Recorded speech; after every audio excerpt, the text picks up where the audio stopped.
All right, everybody, welcome to SR Broadcasting. We're here tonight with SoMo Racing League's TopCityTravel.com B Series, Xfinity Series here at Dover. This is chase race number 3 of the round of 12. Four drivers are not, go away. Four drivers are not going to make it through after tonight unless they get a win. I'm here with Wingnut. What's up there, bud? G'day there, mate. How you doing? Doing pretty good. I'm losing my voice, as you know. Uh, Yeah. Did some yelling today, and my voice is almost gone. But real quick, let me just throw up the chase grid and show you the drivers that are here in the round of 12 while these guys get ready to qualify. You got Braden Johnson, Joe Mitchell, Shane Papala, Jay Felton, Lupa Gonzalez, Adam Baker, Jeff Sharp, and Mike Grandy right now are the drivers that are potentially moving on. Then you have Tom Clayton, David Gainforth, Jeff Glockner, and Ron Hollyfield on the bubble.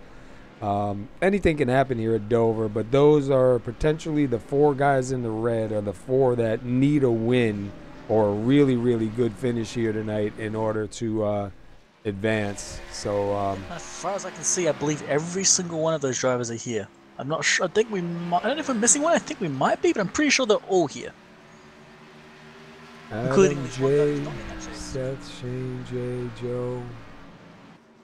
Yeah, we'll have to look through it again. Let me quick pull up the grid.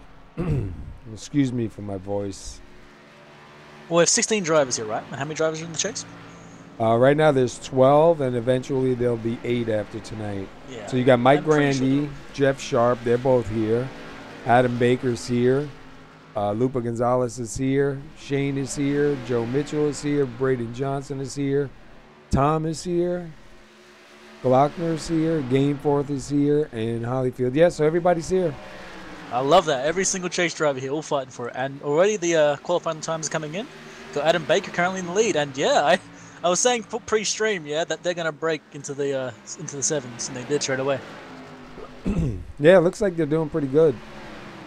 The setup doesn't look too bad. We just saw Seth Hatchell kind of scrub the wall just a tiny bit. I think that's going to take his time away if he made contact. Yeah, it probably will, but that's fine. He's still got a second lap to finish it off. But look at Jay Felton up to the top real quick. I'm trying to tell you, people are going to break into the 23.7s here, and straight away we got 3 drivers who did so. Watching Shane Papala right now in 8th, trying to get one more good lap up here.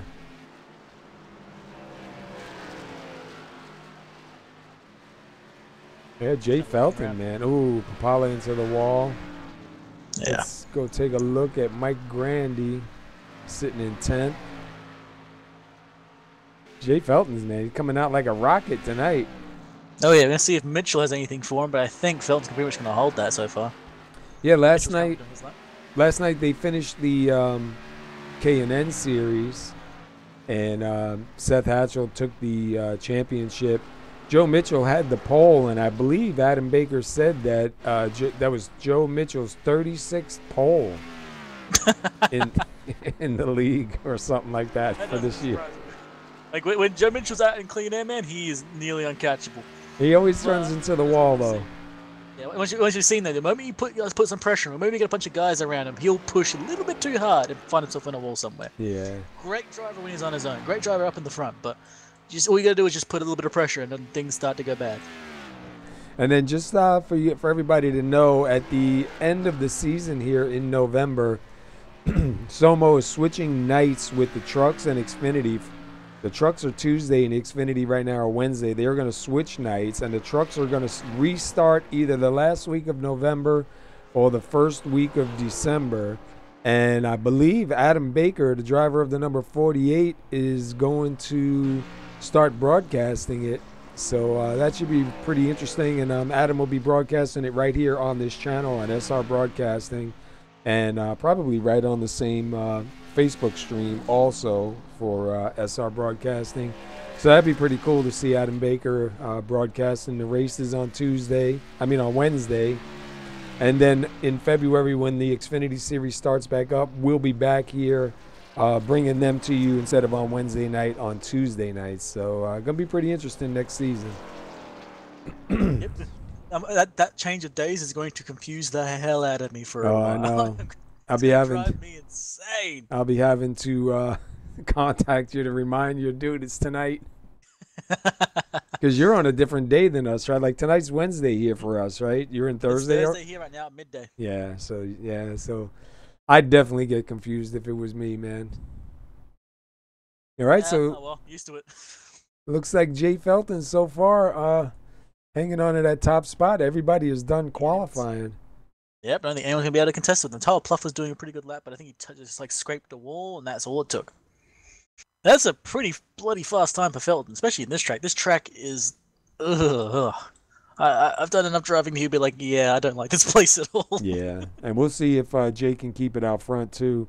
We'll have stages at lap 45 and lap 90, so stage points will be critical here tonight for some of these guys, especially the guys in the red. They're going to have to do their best to try and get some stage points and help them get out of that bubble. I wish I had more time. I would have got together the points as they come into tonight's race, so that's my bad. Sorry about that. Trust me, it's been crazy here. So the 4 drivers that are in the red are pretty much from 10th to 14th. Yeah. All right, so we got Jay Felton on the pole. Congratulations to Jay in that number 9. Seth Hatchell will be starting in row 1, P2. Starting 3rd is going to be Adam Baker. Joe Mitchell will start 4th. Brad Speidel will be starting 5th. Jeff Sharp going to start 6th. 7th is Andrew Melvin. Braden Johnson is going to start 8th. 9th will be Mike Grandy. Ron Hollyfield is going to be 10th. We got David Gainforth in 11th, Shea Parler in 12th. You got Tom McClayton in 13th with Jeff Gluckner in 14th. That's the all the guys in the red. Then you got Lupe Gonzalez 15th and then Tyler Pluff in the back in 16th. So 16 drivers taking it here tonight. This is a small track for that. Like this is gonna be like just a brawl. It's like going into the middle of a bar brawl, mate. It's gonna be insane. Yeah, this is gonna be crazy. 145 laps. Looked like the setup was pretty good. I didn't really see a whole bunch of guys losing it coming out, but you know that changes with the rubber going down on the track. Obviously, with all the cars now together on the track, gonna have some hot spots out there. Yeah, and after a few laps, about 20 or so laps, I'm willing to bet those fronts are going to be absolutely annihilated, and it's going to be just one mistake from sliding into that outside wall. And I got to say that outside wall comes so fast. I should have actually grabbed one of the drivers to ask them what kind of fuel we're looking at here, but maybe we'll see if we get a caution and we got enough time. We'll grab somebody. I've been shying away from grabbing guys under caution because it always seems, I don't really believe it, but it just seems you get that broadcaster's curse. And I'm not, I don't know, man. You know what I mean? The moment the camera's on the guy, you know the guy's going to crash. It just happens by default, just like with me. If I say something opposite will happen. If I say this guy's going to save it, he's going to crash. Jay's on the inside. Pace car is in. They can go anytime. No fast repairs. He goes straight off. And a 5-minute damage clock. Yep, good run for Jay Felton, and that gives Baker a really good run too. He gets right past Seth Hatchell on the inside. Looks like Joe Mitchell just sitting behind Hatchell there. We've got a few guys going too wide further in the back. Looks like Jess Sharp on the outside of Andrew Melvin, and Mike Graney got a pretty good run there too. Oh, who was that? Oh, Braden Johnson already into the wall. Yep, as I said, that outside. And he gets Ron Hollyfield. Let's go back and see what happened. Looked like he just tapped the wall and the car kind of came back down on him. Yep, that's just how it is. Like, he just went a little too wide on exit there. Like I said, that wall comes way quicker than you think. And just one mistake from death there. Yeah, that's a shame for Holyfield. No fault of his own, just happened to be there. Hopefully he doesn't have too much damage and he can still get back out. Oh, that was a pretty hard hit for him too. Yeah, but I'm pretty sure Braden's car is going to absolutely toast. Holyfield is going to have some pretty bad front damage, but it might still be good. Yeah, he don't look too bad. Yeah, he might lose a few RPMs, but I'm pretty sure Braden's car is now scrap metal. And I believe he towed it back to the pits. Yeah, I don't think I heard it, but I'm gonna double check quickly. I think his engine may have blew. Yeah, that thing was smoking bad. But Hollyfield, though, luckily able to drive it into the pits, get some of that damage repaired. No smoke coming out of his car, so he should be all right. How's it going there, Thomas? Yeah, he's looking for a win here tonight for sure. Yeah, I believe Braden Johnson's engine did blow. Like, I heard it revving for a while there, but it sounded pretty high, and then all of a sudden, just nothing. So I'm pretty sure that thing is toast. Well, welcome to Dover, guys. The track is short, the wall comes quick. I'll tell you what, that was... The guys at the back of the pack took a pretty good idea of pitting it right away. You're not going to lose any positions, and you're going to have one lap fresher tires. Nothing wrong with that. And a little bit more fuel to maybe stretch it out. Yep. Yeah, we've seen with these races that you don't really need the fuel on the first 2 stages, but the 3rd stage you might want to have a few extra gallons of fuel lying around. These guys seem to be really well and able to stretch out these first 2 stints. Well, the guy that we're in right now, Adam Baker, he's really good at stretching out fuel. We've seen him win a bunch of stages by staying out and actually making it to the end. I believe Baker's what we call in the biz an alien, where he can go fast and save fuel. It doesn't make any logical sense, but he pulls it off. Yeah. And it's really annoying for anyone trying to chase him, I'm willing to bet. It looks like Felton's going to elect to take the outside. You got Felton on the outside, Baker on the inside. Then you got Joe Mitchell and Seth Hatchell, Andrew Melvin, and Brad Speidel. That should be a pretty interesting start here. Yeah, the only real change in that front field would have been Baker flying past Hatchell at the start, so that's why that front's been a little bit adjusted. See Ron Hall for catching up to the back of the field. Good to see him back. Hopefully that car isn't too damaged. I think he should be all right here because you can still have a pretty fast car even with a little bit of damage. Yeah, the drive can definitely help you. It's not too powerful here, but anything you can get, and as long as you keep the car safe and off the wall, you're probably going to gain a few positions. Yeah, and we all do it. He's just got to keep in mind not to get frustrated knowing he's on the bubble. You know what I mean? That's kind of hard to do. Kind of hard not to get frustrated that early, to have damage and knowing like this race counts to move on. It happens. We've all been there. And looks like the pace car is in. And Felton took off like a rocket, but Baker saw it coming. Baker was ready for that one. He let Felton get nowhere. He's right behind him still. The rest of the pack have all separated quite a bit from the front. But that was a really good run from Felton and a really good catch from Baker. He just knew exactly when to go.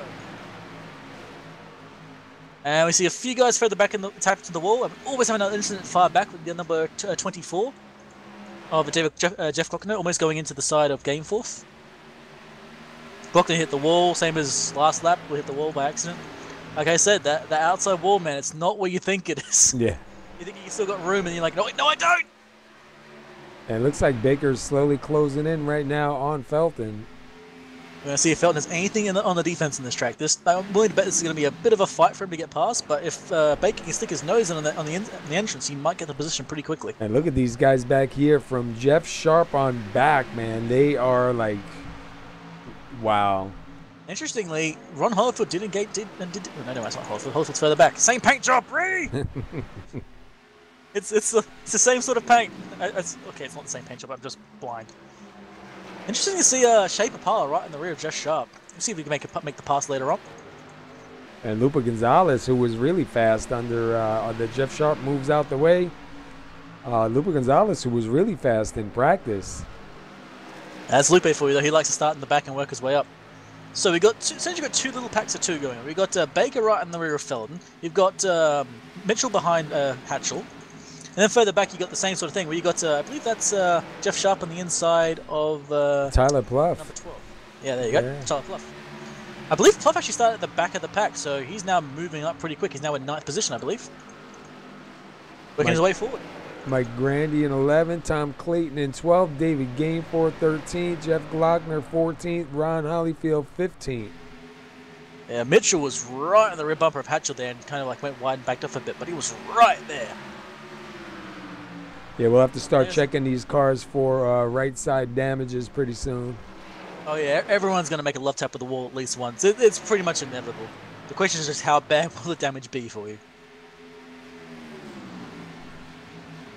And Mitchell to the inside. I think Hatchell's just going to give it to him. Just Yeah, it's too early. If the Hatchell went too deep, we decided to give the position up. It's too early to fight, and I think Hatchell probably figures Joe's going to hit the wall eventually. Sorry, Joe, but you're known. Love you, man. He knows. Yeah, everyone's got their little weakness. I'm terrible in the pack. You get me in a pack race, and I'm like, no, let me out of here. I don't want to be here anymore. I feel blocked in. Spido doing pretty good. He's up to 5th. Andrew Melvin back here in 6th, and then we got Papala up in 7th. Meanwhile, Baker's still chasing Jay.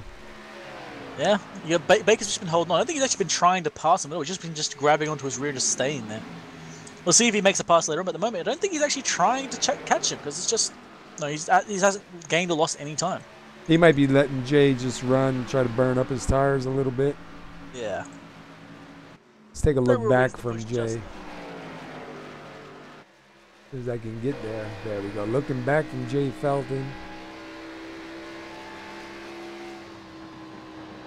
I gotta say, like, the cameras, except for cockpit, don't really give any justice to how quickly that wall shows up. Yeah. Like, just like, oh, I'm doing good, and all of a sudden that wall is right there if you've gone a little too deep. Let's jump inside with Adam Baker here. Most of the pack is single filed out. You've got a little pack going on further back, but not much moving on. Actually, I say that, and someone's already making a move. Stop proving me wrong, please. Yeah. Gainful tried to make a late dive on Tom Clayton. It wasn't going to work, but, you know, letting Clayton know he's there, and he's going to go past him. Yeah, he really gains in on him an entry, for sure. Yeah, Clayton's like me. He's been struggling lately. I don't know. Some things must have changed. I know I've been having a lot of trouble with some drivers with all the updates Windows 10 had. Yeah. Baker's actually, I know he's caught up, but he's definitely grabbing back onto the rear of a Felton even better than before. So he's definitely really closing in right here. He's gonna try it. Nope, he's just sitting back. Thought he was gonna take that dive. He's got another. What is that? 19 laps. Yeah, 19 laps until stage. No, wait, that's not right. Oh well, who cares? Like I told you before, laps. You do the math, I'll just agree. Yeah, where'd everybody go?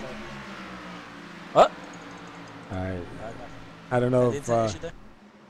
yeah, I was on Adam, and all of a sudden everybody blinked, so he might have had an issue where he kind of blinked for a second. Everybody left. Magic. I thought that was it. I thought it was all over, man. Been having a lot of problems with the overlay. I had to start it 6-7 times for it to work. Yeah. Been there, done that. I'm hoping they figure out what's wrong, whether it's on ATVO side or iRacing, and somebody fix it. So no one's really making any moves. Everyone's just sitting kind of single file. Maybe people probably don't have pace. Some people aren't ready for it. Some people are just waiting for the right lap to do it. But everyone's just pretty much just sitting single file waiting for it. Fortunately, I think Ron Holfield's damage is pretty bad because he is falling back quite a bit from the pack. Yeah, it's unfortunate, man. Really broken.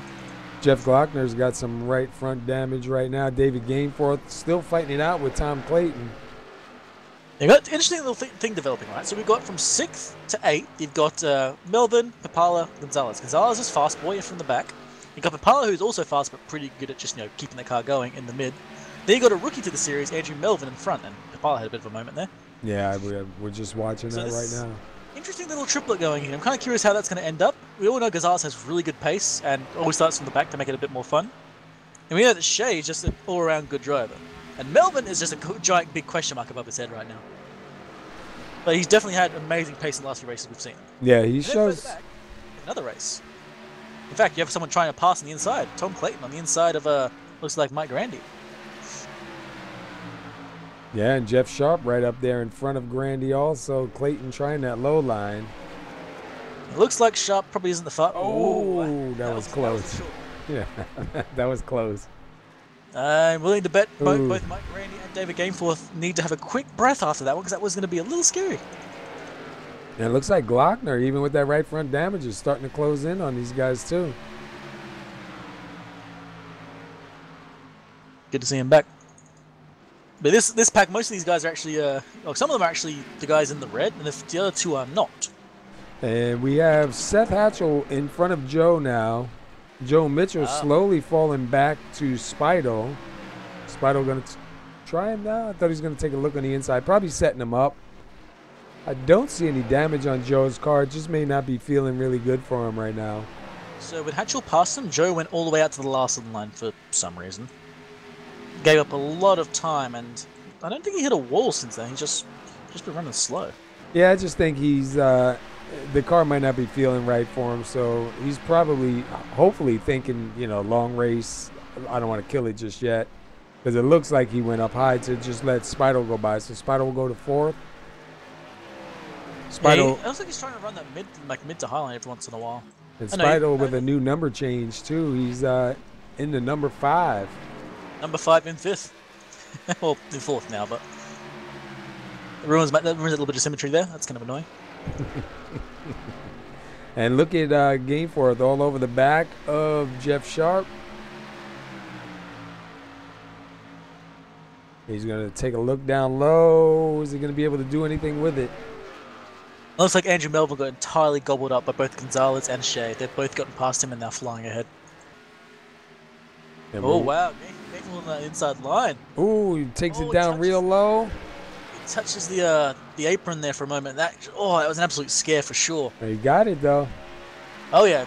Make the pass rather clean. Might have given Jeff Sharp a bit of a scare, but yeah, it's all good. The pass was clean. No incidents. Here comes Glockner now. Going to try to look at Jeff Sharp eventually here. Unfortunately, that little pack, Jeff Sharp did seem to be the slowest out of them all. That's what kind of caused that pack to form. Not saying, of course, he is slow, just that, you know, at the time, everyone else was going faster than he was, so he's just kind of building this pack behind him. Yeah, a lot of these... Gainful can break away now. A lot of these guys are going to feel out the car, too, for a little bit, and this first stage should help a lot of these drivers. Interestingly, just Seth Hatchell was catching up to this front two of Baker and Felton. Yeah, and right now Felton, man, check him out. 28 laps, 27 coming to 28 laps this time by. Started out on the front. A bit of a wiggle in exit last corner, so he might be starting to feel those tires dying. That might be the sign Baker was looking for as well. Baker might look at that and go, you know what, now's the time. But Hatchell, wow! Yeah. That's a good run and entry there. And a good exit too, that's a lot of pace. Baker's got to watch out right now. Yeah, Baker's in that annoying situation where you were a little bit faster than the guy ahead, but not enough to pass him. He's now slowing you down just enough for the next guy to catch you. So now you got to attack and defend. It's like trying to juggle one-handed while also cooking food. It doesn't work. Or going to Hungry Jack's with one eye open. Why? And interestingly, actually, these guys are going so slow. I think Mitchell might actually catch up to them as well as Spidle. We'll see. I think they're catching. Let me double check the times. It's Spidle and Mitchell. Yeah, Mitchell's got right onto the back of him. No, actually, I think Spidle is not going to catch up to the guys ahead, but Mitchell is right on the rear of Spidle. Apparently, he's comfortable again. You got Shea Papala behind him now, as well as Lupe Gonzalez behind him. So you're going to have another little 4-car pack building up. And wow, Seth Hatchell was pretty much right on the rear of Baker there. Oh, he almost pushed him for a while there. Oh, Seth touching that apron on the inside. That was a bit of a moment for sure. Oh, what's going on back here with Spidle and Mitchell? Wow, Mitchell, something happened. I think he kind of got a little loose and went down. Mitchell dove it in on the inside, touched the apron for a moment. And I think, yeah, he just touched the apron just a slight bit. And that's all it takes in these cars. Like, you upset it just a little tiny bit. And here it's not gonna looks like Papala's getting ready now. Yeah, Papala's got a pretty good run there. See if he can get on exit. He's going faster than Spidle already. Spidle's going to try and make sure he doesn't hit the wall. It's kind of weird, because normally the outside line is the better on runoff here. Runoff on every other track. But here it's the opposite entirely. If you're on the outside line, you're more likely to lose speed on the exit than gain. Wow. All three of them just got by Spidle. I think Spidle might have moved out of the way, though, for them. Ooh, Seth Hatchell on the inside. Yeah. So yeah, the outside lane on this track is the opposite of everywhere else. If you're on the outside, you will probably lose time on that exit because you're trying not to kill yourself. You're not putting your foot down. You're like, oh, am I safe? Am I safe? I'm safe now. Go. Hey, Thomas Baker wants to know where's Hungry Jack's. You want to tell him? It's down the street, as well as like everywhere else in the damn. And where are you at? I'm from Australia, mate. Couldn't you tell by the outrageous accent? He's been talking about Hungry Jacks for a while, and I'm No, curious. I haven't. You've been talking about Hungry Jacks for a while. Or you put it in my head. I put it in your head a month ago. Yeah. It sounds good, man. I don't know. You know? It's just a rebranded McDonald's, except with 70s vibe, so. Lupe's just been hanging on the back of Shea the whole time, so he's still going. And right now, Seth Hatchell is in second, but Jay Felton managed to get some space in between them, and Adam Baker has fallen back just a little bit. Yeah, he's fallen a lot back. I'm wondering if he's not trying to conserve, or he's just waiting, or maybe he had an incident. I didn't see anything. He just seems to be backing up a bit there. Yeah, I don't see any damage on there. Just like I said, you know, the track's going to change with all the rubber going down on the track, the fuel being burned out. So these guys probably getting a feel for the car right now. We've got 9 laps to go for the first stage. And look like Seth Hatchell is now right on the rear of Felton. Ooh, Hatchell almost had a moment with the wall, but had a really good run off there. See if Hatchell's got anything for Felton at the moment. Looks like he's really good on that. Wow. Yeah. He's really confident in that runoff. He can get that runoff well enough. He's going to get past him pretty easily, but you get that wrong, you miss it up just a little bit, and you're going head first into that outside wall. We're inside with Seth right now. He gets a really good run there. Unfortunately, like passing in Dover ain't exactly the easiest thing in the world unless the guy is willing. If he's not willing, well, prepare to hit a wall or the other car to get him past, because, whoa, David Gameforth on the inside here. What happened here? Gameforth had an incident. Oh, okay. It's like Gameforth just, that was weird. He's got some damage on the car too. Yeah, I don't think he slid outwards, but like his car started heading outwards to the outside wall of the track and just smacked into it, then slid into the inside wall. That was odd. Oh yeah, he might have had a wheel problem. Yeah, I hate to probably call that, but that looks like it was probably like steering failure for him. Yeah, that's just like a split second. Because it looked like he really had no control over it. Yeah, it just coasted to the outside. He didn't make any attempt to correct it, or at least seemingly. Maybe he was currently having a slide trying to save it. I don't know, but that just looked bad for him. Or something that we've seen happen quite a bit lately is guys saying their screen's going black. Oh yeah, like having I've had that before as well, having like the screen freeze from it. Whoa, Hatchell right on the rear of Felton there. Almost gave him a nudge. He is right there. 5 laps to go for this first stage. Gotta say that if the guy ahead ain't willing to give you the space, they're gonna have a lot of trouble passing him. And Hatchell is really good in that exit, but Felton's just right in the way. And Hatchell can't just go to the outside, because if he does, he's just gonna slam into that wall. And it looks like they're slowly closing in on some lap traffic, if I'm right. It looks like Ron Holyfield is ahead of them, but they've got 4 laps to go, so I don't know if that's gonna be quite an issue. But Hatchell's gonna make the stick. He's gonna get past him on the inside. You know he's gonna try. He wants that bonus point for winning that stage. Oof! And that run, Hatchell's trying to get on exit there. He gets a lot of pace, but then look, he's gonna take a look down low. Oh, he stuck his nose in there, but looks like Felton didn't quite go as wide as he hoped. But no, here's his run. Oh, that could be bad. Looks like Hatchell's gonna take the inside. He has a really good run against Felton. Looks like he's gonna take the position. Unless Felton's got anything for him. Oh, Felton's up in that high line, too. He's not really going to be able to do anything with it. Man. Yeah, but Hatchell makes that pass cleanly. Stop proving me wrong, guys. The moment I say it's going to be hard to pass, he passes him straight away like it's nothing. Let's see if Felton can fight back here. Got one more lap after this. I'm going to have to say I don't think he's going to have it, because Hatchell's just got a really amazing run off on exit every time. You just watch him close, and you watch Hatchell just take off like a rocket ship.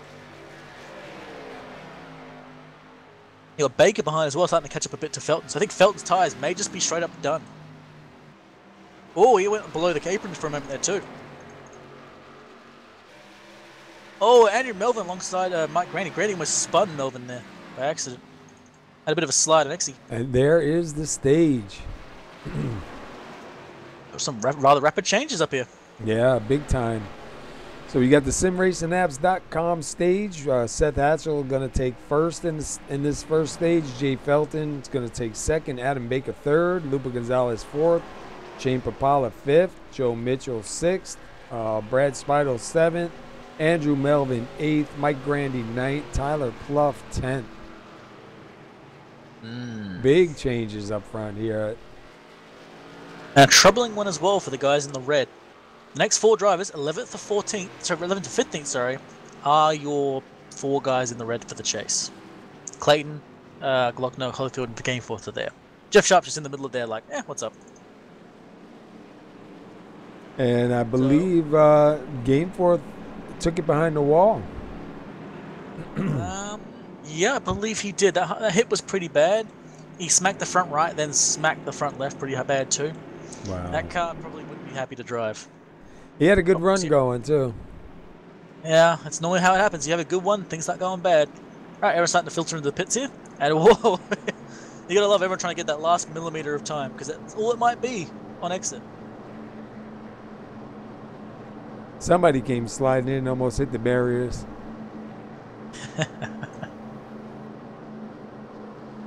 Put up the pit timer here. Let's check out, see if we can get a good pit lane camera. Excuse me. Okay, man. Shane McPartland missed the stall by a bit. Oh, Seth Hatchell. Oh, NJ. And it looked like Adam Baker also. Everyone's just a little too excited. We'll see who comes out first. Lupe's currently out now. Oh, Lupe gets a really good one. Wow, Lupe's going to get it. Oh, man, that 3-way. Who gets it? Looks like it might be giving it to Adam Baker. Lupe second, Seth Hatchell third, then Jay Felton fourth. Wow, that's crazy. He missed the stall too. He missed the stall by like a little tiny bit. But it looks like everyone did. Just everyone doesn't know exactly where the stall is. I think everybody got a little bit excited there. Yep. This is why you always make sure that your pit crew is in bright pink. You'll never miss it. I'm telling you. They're not bad, man. Let's see. We've only had one lead change, and that was from Jay Felton to Seth Hatchell. Seth Hatchell took the stage. We're under caution number 2. First one was a caution. The second one was for the stage. And now we have a new lead change from Adam Baker here. It's going to be good to see. And Lupe starting from the back and coming up to second now already in the first stage alone. Yeah, he's something, man.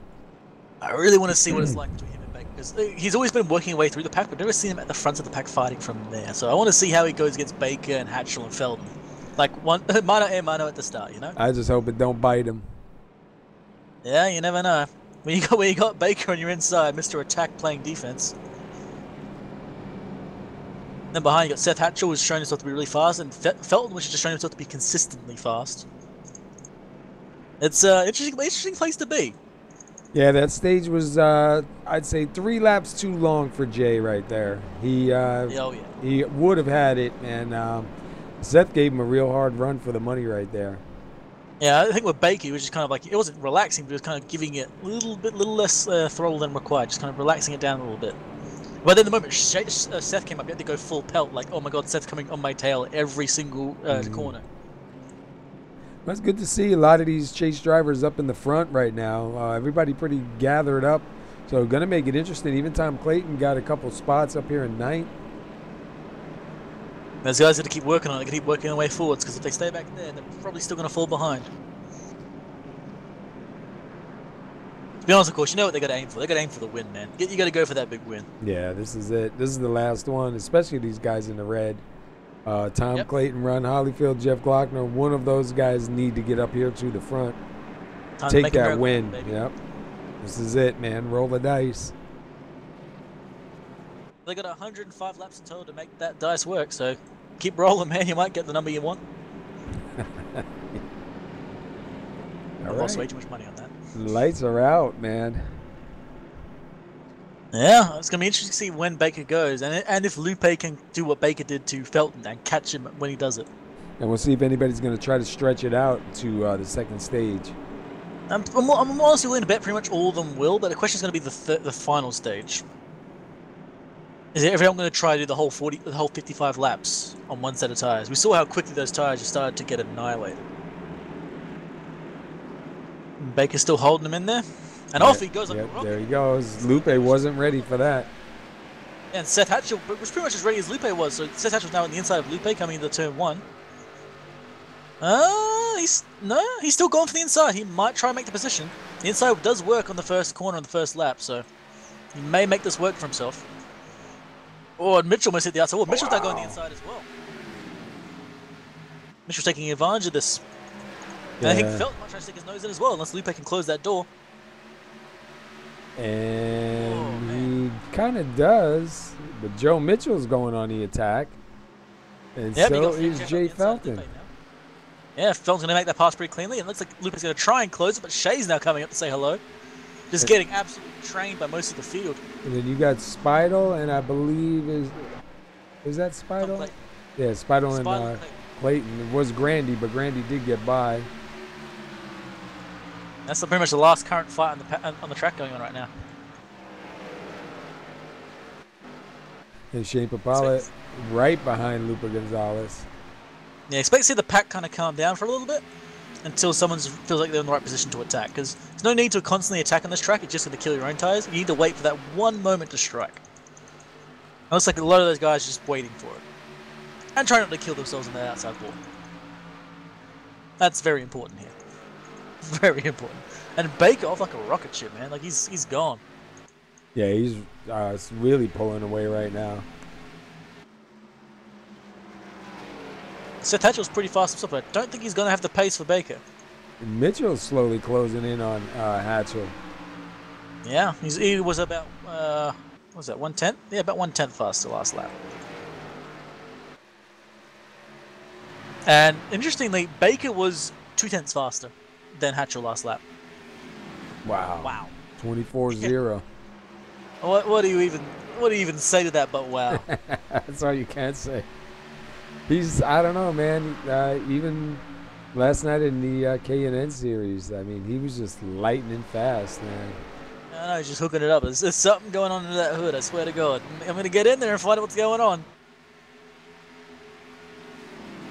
Man, he's got some pretty amazing pace. A little bit of fight going on between Glockner and Jeff Sharp. It looks like Glockner's on the inside. I don't think he's going to quite make that work, especially with the damage on that car. Jeff Sharp's going to defend it just by holding that mid to high line.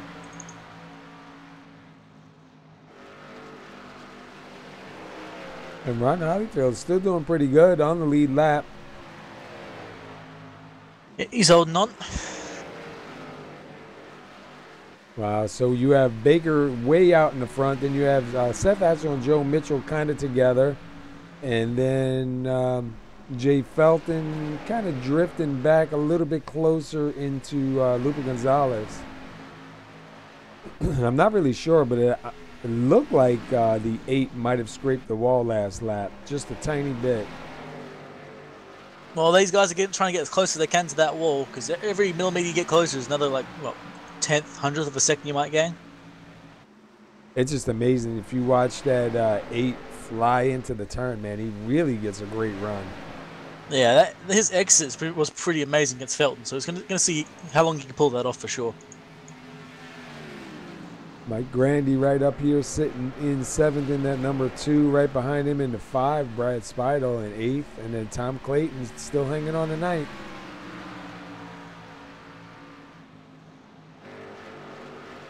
I know I've been talking to Clayton here and there, and he's kind of having the same issues that I've been having, man. Just kind of struggling this season. Definitely not the same feel that we were accustomed to.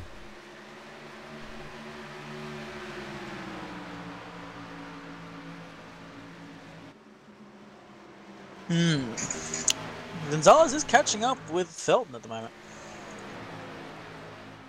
Yeah, he's slowly moving in on him. Question is, are you going to be able to pass him, or you have to do the same thing that Hatchell did and just wait for the last few laps? Because if the last stint is anything to go by, it's going to show that Felton's tyres will die rather hard near the end. Meanwhile, look or do you at try the pass now, you know? look it up in the front. Yeah. Hatchell's. Hatchell. Mitchell's starting to fall back to Hatchell. That's yeah. Interesting.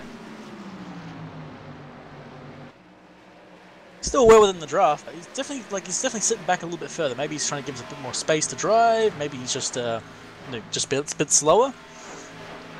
The way he's fallen back from Hatchell. That's 2 laps in a row he's been falling back from.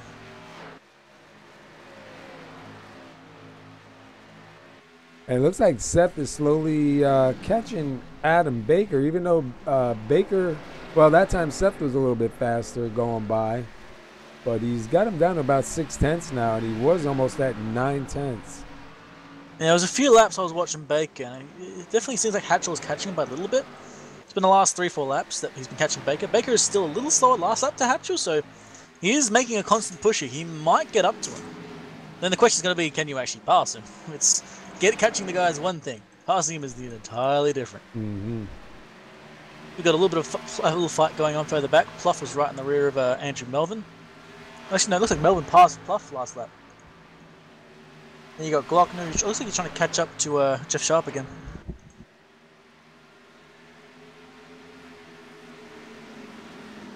Yeah, once again, Hatchell's just faster than Baker by about 0.08 of a second. Yeah, it seems like Hatchell must have a better long-run car right now at this part of the race. Lupa Gonzalez still pretty close there to Jay Felton. Then you go back a little bit to the 89 of Shane Papala in 6th. He's just kind of running by himself at the moment. He did get up to the front with Lupe. Both of them kind of moved the way forward, but now that Lupe's gotten there, he's just kind of like just shedded Shay and left him behind.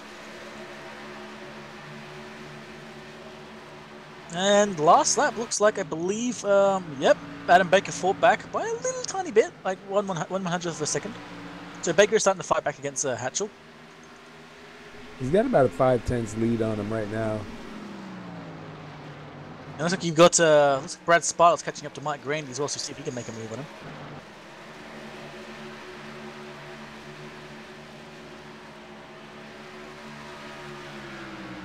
It looks like Melvin has just gotten past Pluff pretty well, and he's now just on his own, starting to separate away. And Tom Clayton just driving his own race. There's just no one around him, man. Just open air, clear skies, the smell of rubber on the road. And with him being one of the guys on the bubble, the best thing for him to do is just try to hold his position till the end, and then I'd come out like wild, man. Put it all on the table. Oh yeah, the first 2/3 of this race is just staying alive. Yep, keep that car in one piece. Try to figure out some strategy along the way for the end, see if a caution. I think Shake went to the wall there.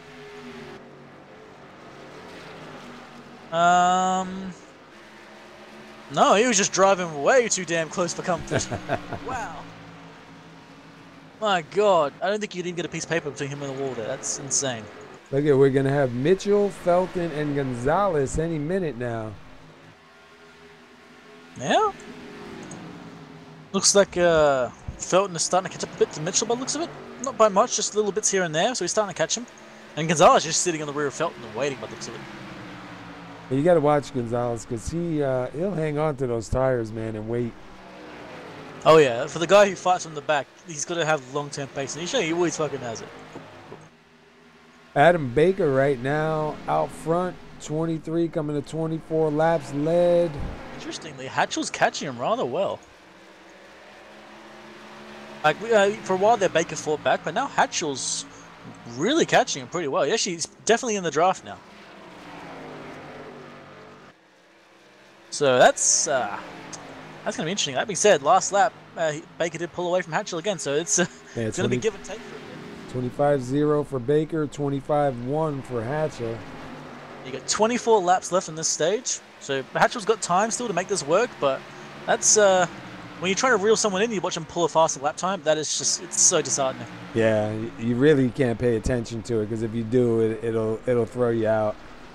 Yeah, all you can do is just try and catch up and just try and force the other guy into an error without making one yourself. Go as fast as you can, as safe as you can. And Spidle's still looking, well, now going to tuck in back behind him. He was on the inside that last turn. And you can hear those two cars. I was just listening around that corner there. They're both just dancing on that throttle and exit.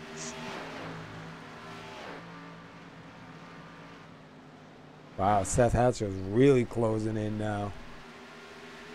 Wait, once you grab a hold of that draft, man, you can really reel her in. I think also I saw Baker last lap have a bit of wiggle on one of the exits, so he probably lost a bit of time there, which has given Hatcher what he needs to catch up a bit more. But yeah, he's He's right there, pretty much. Yeah, he's about two and a half tenths back. He's not in striking range, but he's definitely in nervous range for sure. You don't want to see the guy get that close. And you can see his run halfway through the corner is amazing. Yeah, I'm telling you what, man, he really picks up a lot of speed through the turns. Look at him right there. Oh yeah, like midway through the corner, you get some really good pace. You see it there, just off like a rocket. And not only does he manage to get away with it, he gains a lot of speed and also doesn't touch the outside wall with a really clean line. That's just, I don't know. I need to ask the guy now. I need to be taught how to do that because that's amazing. Go through the winter series, man, and start doing some driving lessons. Excuse me, sir. How do you not kill yourself on the outside wall? That's a secret, man. I'd be willing to learn that lesson for sure. But yeah, he's keeping up. He's actually still catching Baker by a little bit. Not as much as before, but it's still pretty constant. So he's going to be there. He's now going to be a constant in Baker's life for the next 20 laps. You got Speidel up in 7th, Grandy back to 8th, Clayton in 9th, and Andrew Melvin in 10th. Shane Papala is in 6th, Lupa Gonzalez in 5th, Jay Felton up in 4th, Joe Mitchell right there in 3rd, Seth Hatchell in 2nd, and Adam Baker in the 48-year leader. So we saw that Felton was kind of catching up to Mitchell for a while there, and so was Lupe to Felton, but they've all separated again. Mitchell's gotten away from Felton, who's gotten away from Lupe, so that's started to separate up again. Maybe someone made a mistake, maybe just people that found their pace again. Either way, that fight that was starting to brew up just blew away. Honestly, the same can almost be said of Hatchell and Felton, Hatchell and Baker for a moment there. Baker got a really good lap against Hatchell. Yeah, I think it's you know, as they run them with the rubber and the heat in the tires, you're going to see them getting really hot, backing off, getting hot, backing off. Yeah, all the time he gained last lap, he just lost again to Hatchell, so it's going to be give and take for a while for sure. And we just finished saying that Felton was losing Mitchell, and now he's caught up to him again. Yeah, and I don't know, Lupe had some kind of an issue. It looked like he was down low, might have tried to save it because that's allowing the 89 of Papala to close in on him right now. I think Lupe's tires may be gone, or maybe he doesn't feel comfortable in them because he's definitely dropped a lot of pace, and it's not getting any of it really back. Meanwhile, it looks like Shea just, constant pace all around the track all the time. Take a look at him real quick. He started 12th, and he's up 6th, so he's definitely going in the right direction. Commentators curse right there. The moment we point at Shea, he smacks it into a wall. Mm-hmm.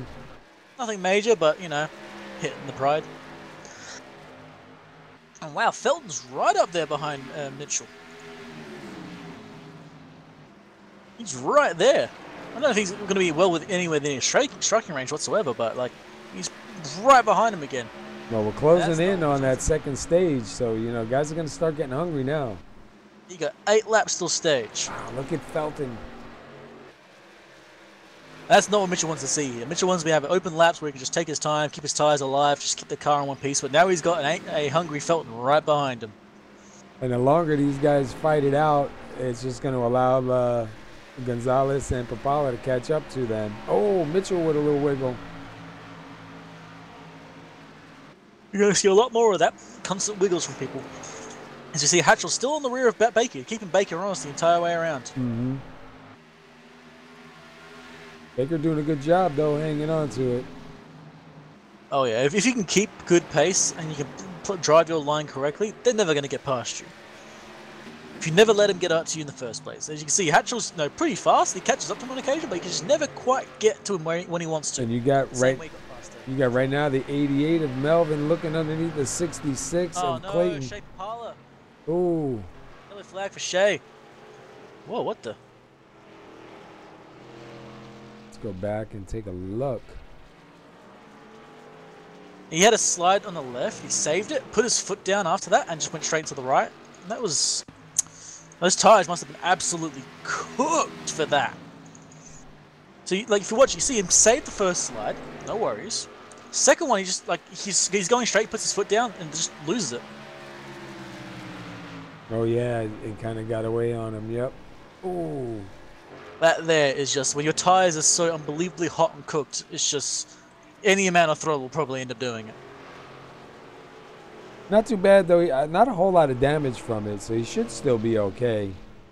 And it's gonna have some pretty bad back right. Hopefully, it avoided the rear axle. Wow, they are gonna come down. I didn't think they would come down. I mean, if you can pull it off from here, if you can just grab a new set of tires and try and keep it around till the next stage. We're trying to keep it around to the end of the race, sorry. And it looks like, or maybe even. I was gonna say, it looks like Glockner's staying out. So here's a thought in my head. I'm not sure if anyone's going to do it, but this is kind of a mini prediction. Someone's going to take 4 sets of tires here and take rights only on stage. It's 5 laps. People are going to come back into tires because it's 5 laps. But I'm willing to bet. I'm thinking someone's going to take rights only on that stage. Yeah, I think you're right. Missed it again. So did Hatchell. And so did Felton. Oh man. What's going on there? Oh, Hatchell was too far inside. Oh no. Yeah, that's really going to hurt him now, man. He's going to come right out in the rear on that one. That's going to be so annoying. You see Hatch just fall back. Well, Felton fell back really far back. Whoa. Wow. That's probably one of the slowest bits I've seen Felton do. That's ridiculous. What is he paying that pit crew? Peanuts? Paying him in peanuts. A sudden change. Now Mitchell is your provisional pole. We still have Jeff Glockner ahead, but he's not going to try and hold 4 laps. I think he is, because it's going to be a 2-lap shootout. But honestly, I don't think it's. Nah, he's going. No, he's coming in. All right. I was going to say, I don't think it's really going to do anything for him. They'll eat him right up. Oh yeah, you'll fall like 7 or 8 positions at best straight away. If they don't run him over at the start. Joe Mitchell. That's rather sudden change. I love those. Unpredictability. So hear me now, quote me later. I'm willing to bet someone's going to take rights only on the next pit stop. Because it's only 5 laps, left tires aren't going to be too bad. You might be able to get away with it and gain a few positions. But you know they're going to pit. They just have to. They always do. Jay Felton takes a big loss there. Yeah, that is a brutal loss. Goes from essentially 3rd, 4th place-ish, all the way down to 8th. Doesn't mean he can't fight his way back, but this is Dover. Fighting on this track is harder than you expect. There is just no room. If the guy's willing to keep his line, you're never getting past him. Yeah, and I think Felton was in a pretty good spot coming in. Yeah, he had good pace. He was in a good position as well, and he was able to defend it quite well. At first stage, he was holding off everyone for about 35, 40 laps almost. But after a while, the tires started to go rather rapidly. It's good to see Mike Grandy up here in the top 5. He's now in 4th. And you got Brad Spital in 5th in the number 5 car. That's perfect. Stay there, please. Hey, did you see? I think that's 108 degrees on the track, man. Sounds like Australia to me. That's hot, man. Mate, that's a warm, balmy day. No, I'm kidding, that's pretty hot. that's pretty damn hot. It's not a bad day if you're sitting around the water. Yeah. It'll be interesting to see how Seth Hatchell goes from this mid-pack, because we've seen him near the front, like on the front 2 rows, but now he's in the 3rd row. All right, now here you got, you got Joe taking the outside line. We saw the same thing last stage, where someone took the outside line at the start. This is going to be interesting because this is going to be a 2-lap, really a 1-lap shootout. Yeah. My curious question I'm going to see is if Baker can do what he did last time, if just pull off this magical, like, mind-reading miracle, he knew exactly when to go. He can do that again. He's going to make Mitchell's life a living hell for the next 2 laps. I'm curious. I should have grabbed them. I'm curious if they called the stage because it was so close. No. Mitchell did not call the stage. All right. He said this was not the stage caution. Okay, cool. That's what I wanted to know. All right. So good. Pace car's in. Mitchell's on the outside. Baker's on the inside. Mitchell is gone. He just catches Baker entirely napping there. Just perfect. Wow. Exactly what he wanted. Hatchell with a bad start almost gets run over by Felton. Yeah, and you see Lupe Gonzalez up in 3rd, right behind Baker now. Lupe might even try and make a push for 2nd. And you got Mike Granny sitting in 4th, right behind them. Well, there's a bit of fighting going further back. Shape pile of that dented car, getting passed on the inside by the number 73 of who is that? Jeff Sharp. Jeff Sharp. He got Felton was pushing Hatchell now. And there Oh, wow. is the stage. Give it a minute to score itself. All right, you got the simracingapps.com stage here. Joe Mitchell will take that stage. Adam Baker second. Lupa Gonzalez third. Mike Grandy fourth. Brad Spidle fifth. Tom Clayton sixth. Seth Hatchell seventh. Jay Felton eighth. Tyler Pluff ninth. Andrew Melvin 10th. Good to see a couple of these guys up there trying to get some of those points, get out of that bubble.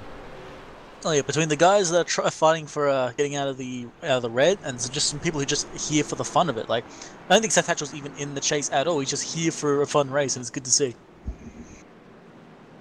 And you got some rookies as well who aren't even in the chase, like Andrew Melvin. I don't think he's in the chase either. He's just here for a good race, and he's doing really good here as a rookie in the series. They weren't eligible for the chase because of the amount of races. You have to have a certain amount of races before you can be eligible for it. Next season, though, definitely going to be a strong contender. Him and Tyler Pluff. Oh yeah, it's good to see these guys all in here. It's always glorious to watch. You see Who's Lupe. going for tires? Yeah, Lupe. It looks like Baker and Mitchell, the two, are going to stay out there. So they're going to run on 2-lap older tires. I mean, yeah, it's going to be interesting. The question is, are the guys going in? Are they going to take rights only? Are they going to take full tires? I'm curious what these guys are going to do. I'd do foreign fuel. I'd be right sides in fuel, to be honest. Let's see. We'll watch Lupa Gonzalez here. See the right side going up. Let's see if the left side goes up. Yep. It's going to take 4.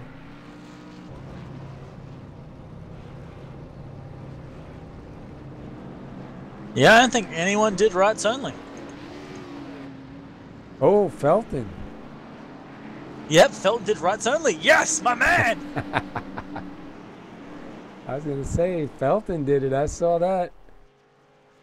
And it looks Thank like... you, Felton. You proved me right. Thank you, darling. Looks like Grandy. That makes me pretty happy. Grandy up to 3rd on that one. Yeah, some interesting changes there. Yeah, definitely. Oh, wait, Mitchell's going in? Or is he just sitting down at this like Baker? No, he's going in. That's interesting. He's willing to go back to the back of the pack now. Going to give the lead up to Adam Baker. That's going to put Grandy up to 2nd. That's going to feel good for Grandy right now. I think Mitchell was he probably checking out his car and sees that he can get back up to the front. So I think he's got a little strategy going on for this last run.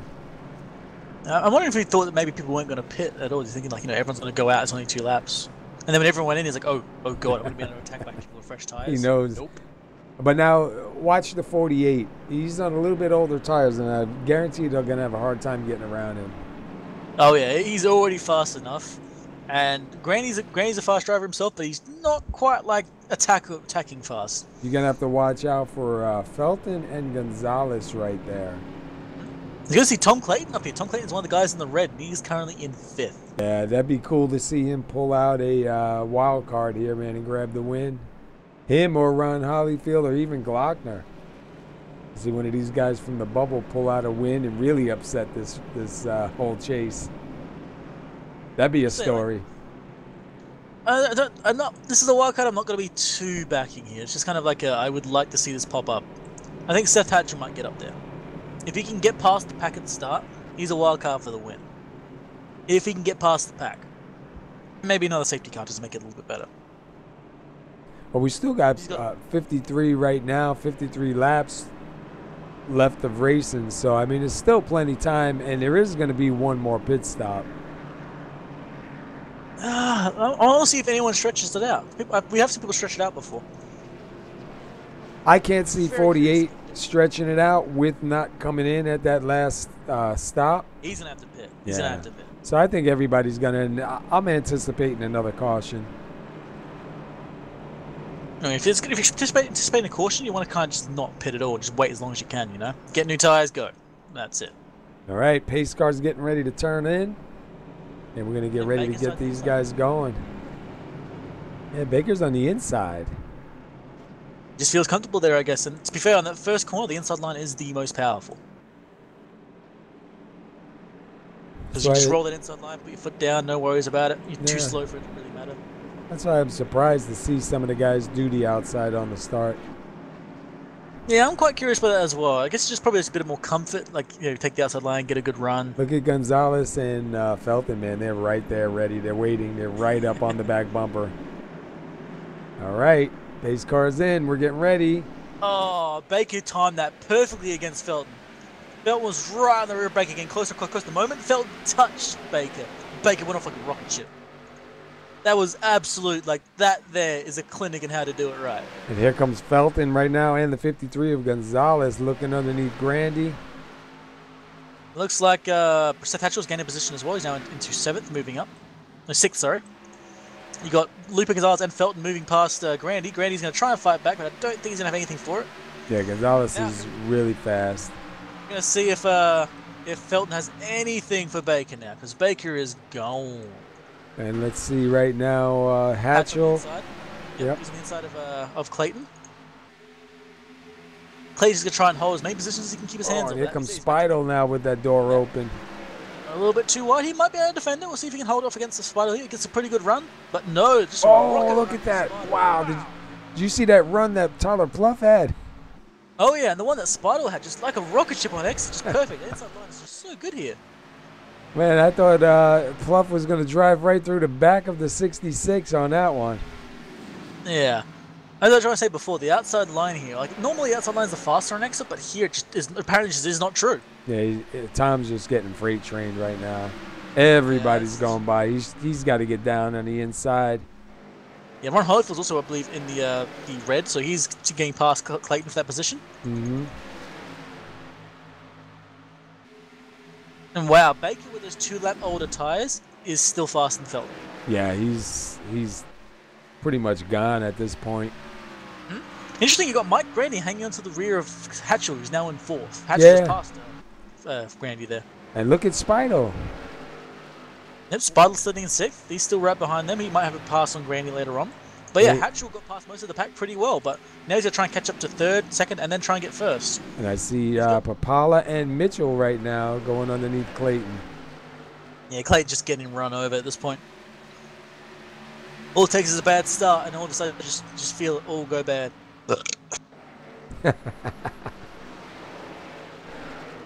Been there before. Yep. It's just feel like you have a bit of an unsettled start, and everyone's just like, "Oh, cool, thank you." Yoink, yoink, yoink, yoink, yoink. You give one guy position by being respectful, then suddenly everyone wants that position.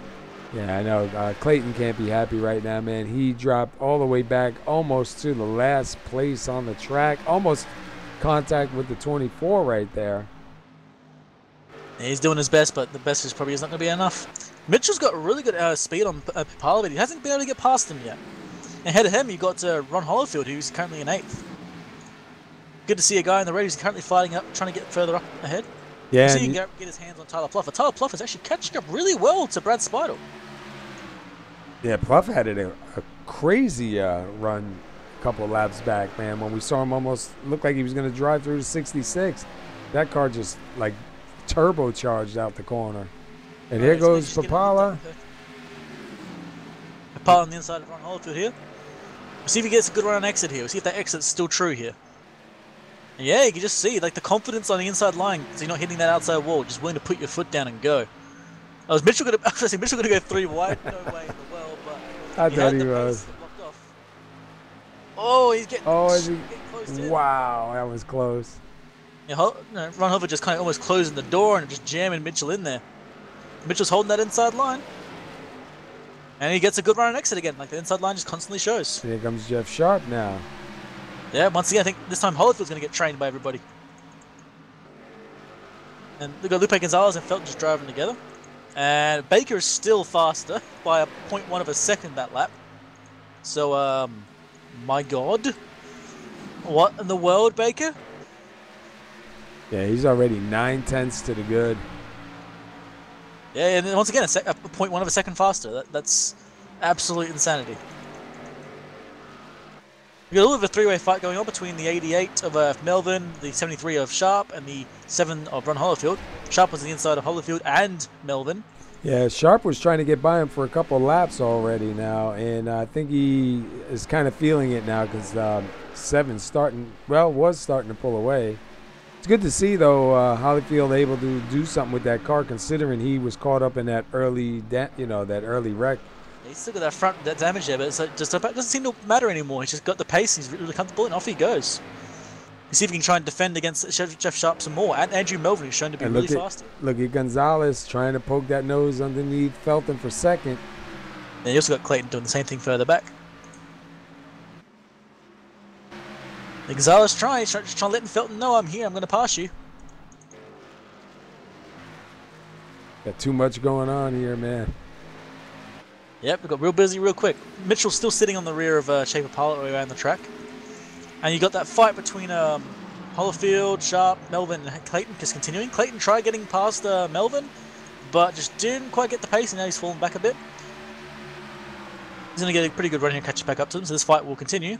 Wow, looks like Melvin's going to try the outside, and Sharp's going to try the inside of Holyfield. Yeah, Sharp is... Oh, there's no room. Wow.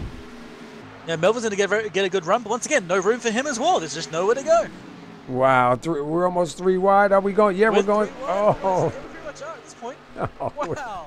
Oh no, that is not going to be good. And Clayton goes around. Oh, no, they both save it. Oh, Clayton hard into the wall, man. The yellow's got to come out. Oh, no, wow. Oh, dude, that was terrible. Let's go back. That moment of 3 wide, which is the moment of insanity by all 3 drivers. And Clayton only tried to stay off of the 88, man, but just couldn't get that car back under control. Oh, man. Nothing to do with that. Just a guy who's just trying not to kill that car, and just that happens. Innocent bystander on that one, too. Oh, yeah, it's not pleasant. It looked like all he tried to do was just try to stay off the 88 when all that happened. And, man, that car just got loose on him and took off. Yeah, once these cars start to lose it, unless you save it straight away, they're going to lose it again and again and again and again and again. And as Shea shows, once you lose it once, it's going to keep going. It's not going to stop. Meanwhile, him and Joe Mitchell still going at it, and that is for 8th place. Shane in 8th, Joe Mitchell in 9th. Interestingly, it looks like Seth Hatchell's caught up to the back of Lupe Gonzalez and Jay Felton, so he's going to grab onto their rear. And also, it looks like, not last lap, but lap before, Baker was actually slower than Felton by 0.1 of a second.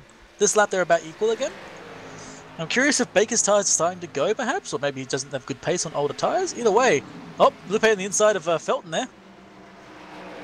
He's going to get a good run on the exit here, I think. Nope. Felton's going to make it really hard for him. Yep, Felton confident on the outside line, managed to hold off Lupe. Now Lupe's being attacked by Hatchell on the outside.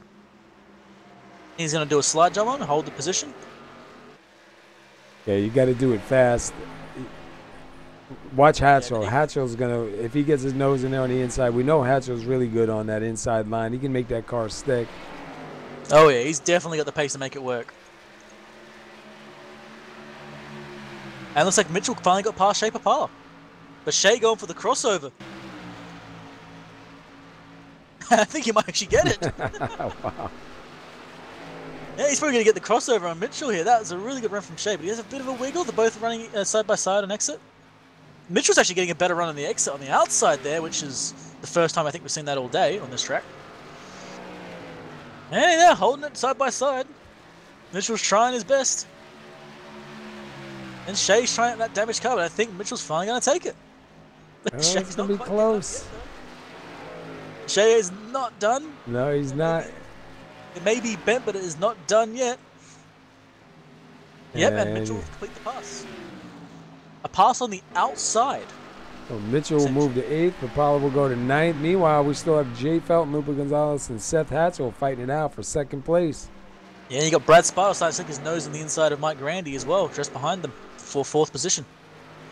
But just not quite going to work there. You lose a lot of pace, and Tyler Pluffer's going to come up like a rocket ship right behind him and go right past Spider, I think. Oh, maybe. Oh, getting close to touching there. He had a bit of a slide, but he managed to hold it. And they're going to stay in the positions they are. That could have been bad there. Pluffer started sliding upwards. He might have actually gone into Spider. But keeps it alive, keeps them both alive, no damage. And now I think Lupe's starting to feel the pressure of Seth Hatchell right behind him. They still got a good battle going on up here, though, these 3. Oh yeah, he might have waited a bit too long and trying to attempt that pass, because now whenever he tries to make a pass, if he fails it, Hatchell's there like a snap. He's already right on his tail. All he's got to do is open that door real quick, and Hatchell's going to take it. Yeah, it looks like Pluff's going to keep trying again on the inside of Spiral. Doesn't quite have the run yet, but he's letting him know he's there. Let's jump in with Pluff real quick. And Granny's now broken away, obviously, from Spiral, but that's now let out to gain time on the guys ahead of him. No, never mind. That's wrong. He actually lost time. Oopsies.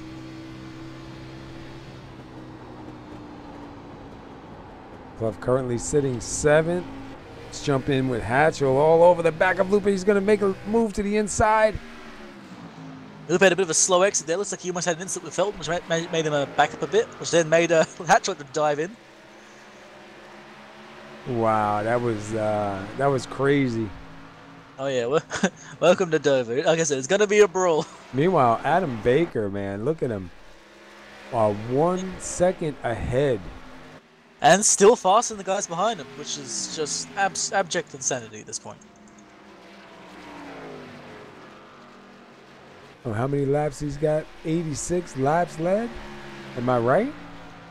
I have absolutely no idea. I don't have those in front of me, unfortunately. Can't tell if that's 66 or 86. My eyes are bad. I got an eye doctor appointment this week. 66. Yeah. 86 doesn't sound right. Oh, Lupe tried on the... Oh my god, he tried on the inside of Felton there, but he almost went right into the rear of him. Lupe started 15th, and he's up in 3rd. Yeah, he tried to stick his nose on the inside of Felton there, but Felton's line almost just chopped Lupe's nose off.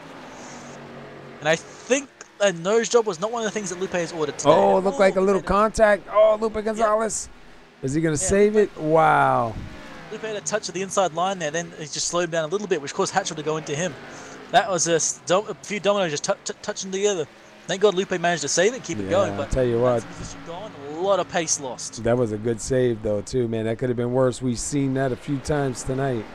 Oh, yeah. I got to say, out of all the saves on this track so far today, that's probably been the best one. And now we have trouble brewing here with the 18 of Mitchell, the 2 of Grandy, and the 12 of Pluff, but that's kind of slowly separating right now. Here you go, Mitchell catching up to Grandy rather rapidly, but Grandy is falling back from Pluff. So we'll see if Mitchell can get past Grandy ASAP and try and get up to Pluff himself. And if they can, just ahead of Pluff is actually Brad Spidle. So if Mitchell can get the pace, he might be able to make to go 1, 2, 3, just leapfrog past all of them. Yeah, I think Lupe's tires might be a bit cooked now because he's done like 0.3 of a second slower that last lap. Yeah, and Hatchell is closing in right now on Felton again, just like we saw for stage 1. Oh, wow, right up to touched him there. Wow, right up to the back bumper. He actually touched Felton there, but it looks like Felton's car didn't even notice. Maybe he counted it really quickly, but that could have been real bad if it wasn't for these 2 really good damn drivers. I'll tell you. If that was anywhere but here, man, that would have been a spin. 21 laps to go. Yeah. This has been absolutely amazing. Just seeing Baker just drive off away, do his own thing. And even though Hatchell is teammates with Baker, he does not want Baker to get that win and guarantee him the spot. I mean, I guess it don't really matter because they're both going to advance at this point, but it's nice to advance with the win. Oh yeah. Looks like Hatchell's just trying to find his moment to strike. Looks like Felton's gone wide there. It's going to be his moment to stick his nose in. Oh, look at. Oh, but Felton just closing the door almost. That could have been an incident as well. You see, Hatchell's been patient and just waiting because he could have just stuck his nose in there and probably caused an incident. Maybe even gotten away with it. Looking from the back bumper of Jay Felton in second place to the front of the 8 of Hatchell in third. It's interesting to watch because Hatchell seems to be going a little slow on entry now, but better on exit every time. I think he's just sizing him up here for that pass. Oh, yeah. Let's go jump to the nose of Hatchell.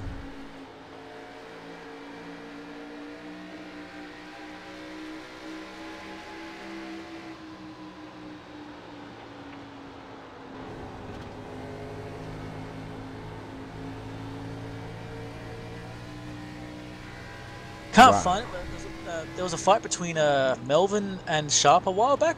Quite a few laps back now, kind of missed it. But Melvin's now broken away from Sharp and is flying away from him. Like, He's a full, almost a full like 0.8 of a second faster. So that's a lot of pace in comparison to each other. In fact, Joe he's actually Mitchell. fast enough that he's actually going to be catching Shea Impala rather rapidly. Joe Mitchell on the inside of Grandy. Yeah. He's going to make that pass rather quickly and cleanly. That's how it's done. That's probably going to give him enough pace that he might even be able to reach up and grab a Tyler Pluff for that too soon.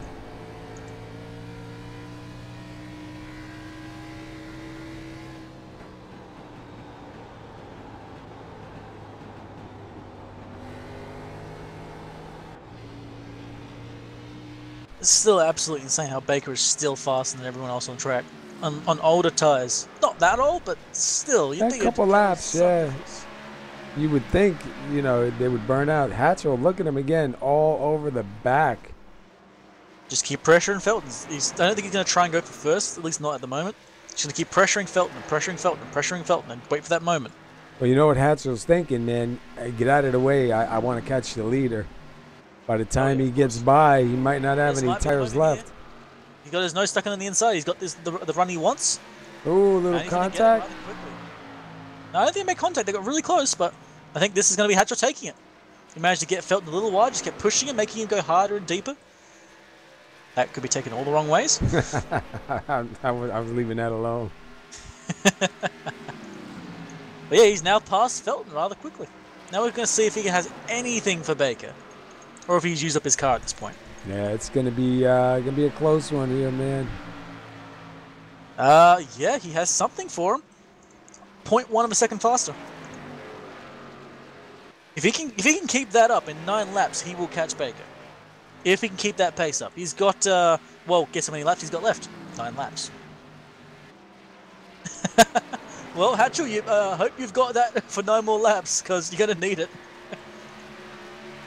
I'm showing 12. Is it? I'm showing 11 never now. mind, I got the numbers wrong. I'm silly. That's all right. It was the other way around. It was 11 laps, not 9. I can do maths. Don't worry. Once again, same speed faster. He's actually 0.2 of a second faster that lap. He's really got pace for Baker. Yeah, we got. I think Baker's tires are finally starting to give in, and Hatchell's are starting to come to life. We got the 2-car battle up between them. We're gonna watch the time. 10 to go, man. Too, so this is the big one. If Hatchell can get him, he's got the pace, and he's shown he can make passes on this track. So this is going to be interesting to watch. Baker's got to. But Baker's got to make that car wide. Oh yeah. I'm wondering how much it's going to be some barking. Oh, Baker into the wall there, I think actually. Let me just have a look. Yeah, Baker went to the wall there, so he's pushing it now. Yeah, he's really trying hard to keep Hatchell behind him, but I think it's gonna happen. Yeah, 8 laps to go, so he's got to push. And there goes Pluff coming down to the pits. You just got to not give up that inside line as long as he can. Just do not give up the inside line. Oh, and there it is. Yep. But that's exactly how Hatchell's been doing. You stick his nose and let the guy know on the inside. The guy will give you room, and then you just put your foot down and exit. Oh, but Baker's fighting back on that outside line. That is balls of steel with those dead tires. And he's still holding it, but I think Hatchell's going to make the pass. Yep, Hatchell's going to get it. We'll have to watch now and see if that fight is going to slow Baker down enough for Felton to do anything now. Well, that fight did slow down Baker, but I think because Baker had some damage with that walk, he might be slower than before, so Felton might have a chance. We're going to have to look at this next lap and see how it goes. Yeah, coming to 6 to go this time by. Yeah, Felton's going to have to find all the pace he's got and use it right now. All right, 25.9 for Baker, 25.8 for Felton. And he's close enough that that is not that much different. He's going to be right on him in like a lap or two. Just can he get by? Oh yeah, we can see Baker starting to slide all over an exit now. I've seen a few times where he's slid a little bit inside. He's kind of had to wiggle it a bit. So that car is not happy. And that 2-lap difference, it's probably more like 4 laps because you consider the pace laps as well. So that thing is, those tires aren't all that happy. And you can see, wow, Baker's really trying to get it in there. And look at Felton right there now. It looks like Baker's almost trying to throw it in. Like he's trying to just get it to rotate by throwing it. But Felton, this is going to be an interesting fight. See if Felton can get past Baker here. He's got 4 laps. Oh, no, Felton, did you see that? Oh, yeah, they're both sliding it out. They're both pushing those things to the end. Wait, he's going to collect it up and try again. Felton, keep it going. Most of the rest of the field is all single file right now, so this is pretty much the one big fight you've got. And Hatchell's got a bunch of lap cars right in front of him. Oh, yeah. Oh, scary moment right there. Yeah, everyone who's now on the track, no one is pitted for fuel or tyres. Oh, wow, Felton right in the rear of Baker there. But unfortunately, Jeff Glockner was in the way there. I always felt was going to get a really good run. I don't know if you can see what I'm seeing when Baker enters these corners now, but he's almost drifting it in at times to try and get this thing to turn. Yeah, he's probably doesn't have much tire left on that car. Oh yeah, you could definitely see him trying to throw it in. Look at, wow, he is so close. He's trying to stick his nose on the inside, trying to get past Baker. Just can't do it yet. He's He's only got 2 laps to get it done if he's going to do it. Oh yeah, he's going to try and get the run hill on entry and try and get him. Because if he keeps trying on the exit there, he's not going to quite make it. And he's not quite going to run, but he might stick his nose in now. Nope. Final lap. Oh, he almost touching Baker. See if he can get the exit here. That's what he's got to try to do. It's now or never. Nope, I think Baker's going to get it. Felton had a bit of a slide and lost it, unfortunately. Tell you what, Baker making a major mistake. Felton's been on fire, man. Oh yeah, he had the pace, just didn't quite have enough. And Seth Hatchell takes it. Baker second, yeah. Felton third, Gonzalez fourth, Speidel fifth. In the 5 car. The number suits him. Man, I wouldn't want to be anywhere near Baker's tires now. I think his tires don't exist. Yeah, they're cooked, they're smoky, they're missing bits. I don't think you want to pull them off with your hand. That's gonna be a little bit rough. They'll be stuck to your gloves, mate. The gloves be a permanent part of the tire. Wow, that was a real good race, man. Oh yeah, Seth Hatchell just way too much pace for anyone to fight. 145 laps. So, go ahead. These are the most passes of anyone on the track too. Yeah. The most like passes in race pace. Only 6 lead changes too, man. That's quite a little bit. Yeah, 6 lead changes considering it's a short track and passing is not easy. This place is tight, it's small, but man, you see just people can get past each other. It just takes a lot of time and effort. All right, let's go to 3rd place, Jay Felton. Where's he at? I got him. All right, Mr. Jay Felton, you got the SR booth. You got a copy. Gotcha, Paul. Hey, dude, that was a quite a run for you out here tonight, man. Got yourself up there in the front on the start. Got a bunch of laps led, man. It was a shame. It seemed like that first stage was a couple laps too long for you by the time Hatchell caught up to you, man. How you feeling about now? Run us through that first stage. I was trying to save my tires the best I could. I think Seth had us covered all night on the long runs. I certainly proved it, there at the end. He was able to pass Lupe and pass me, and then he was able to pass Adam. So I think the best car probably won the race. Yeah, Hatchell was definitely got a good car out there, man. Even Baker, I believe he did a 2-tire stop that last stop. He managed to keep it out there good. But, dude, you were up front all night. We saw you have a little bit of trouble. You ended up back. What was going on in the pits? We've seen a lot of guys, including yourself, sliding through the pits. Just really hard to get into the pit stall, or just a lot of pressure? I think it was the way I had my brakes adjusted in my brake force, and I didn't practice it, so I paid the price for it. And we were just talking about that the other day, too. I think Sunday night with Die Hard. I think we were talking about, guys coming out and not practicing pitting, man, and it biting them. But I'll tell you what, you had a good recovery, man. You got it home third. You got a bunch of laps led. Looks like you're pretty secure for going into the next round of 8. So congratulations to you, man. And starting out in the front, got to be feeling pretty good. I don't feel too bad. I mean, it's always kind of frustrating when you feel like maybe you got a chance to win. But if that thing was going to go long like that, I think Seth had us covered, and he proved it. The other thing was, and I thought this was kind of interesting, was Adam got the lead there on the last restart and didn't have any pressure on him. So I kind of always felt like he was saving his tires up there. And the fact that Seth was able to pass Lupe and me, run down Adam and make the pass on him, I mean, it really showed the kind of car that Seth was driving. He did a great job. Yeah, you did a great job. You did a good job too, man. Got a good finish here. You're going to be in the round of 8 next week, Kansas. You got to be feeling pretty good. I like Kansas. It's a fun racetrack. It's so much different, because we run the top there. I really enjoy racing there. Man. All right, dude. Well, listen, we're going to let you go celebrate. Before we do, anybody you want to give a shout out to? I want to thank everybody that helps SoMo and in their support, or the drivers that are pitching in to lend a hand, just everybody that plays a part in putting these races on. I thank you. I appreciate it. And I think all of us feel the same way.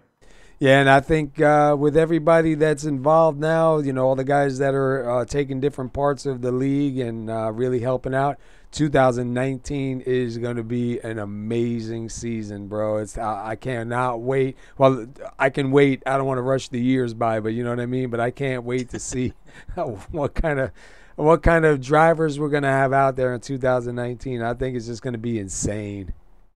I think we got a lot to look forward to, Paul. Yeah, absolutely.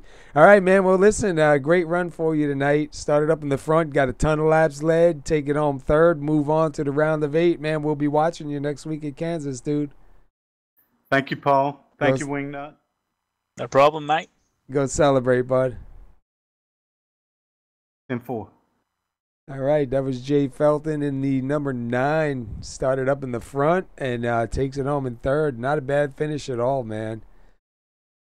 All right, I'm going to take Adam Baker, and you want the winner, or do you want Adam Baker, and I'll take the winner? I'll take Baker, mate. Thank you very much. Okie doke. Hey, Baker, mate, got your ears on? Yes, sir. Mate, I got to ask this straight away because I want to know, how cooked were those tires at the end? Oh, they were pretty bad. Yeah. I mean, I had an extra lap on them. Not that probably made much of a difference, but I was no good on the long runs tonight.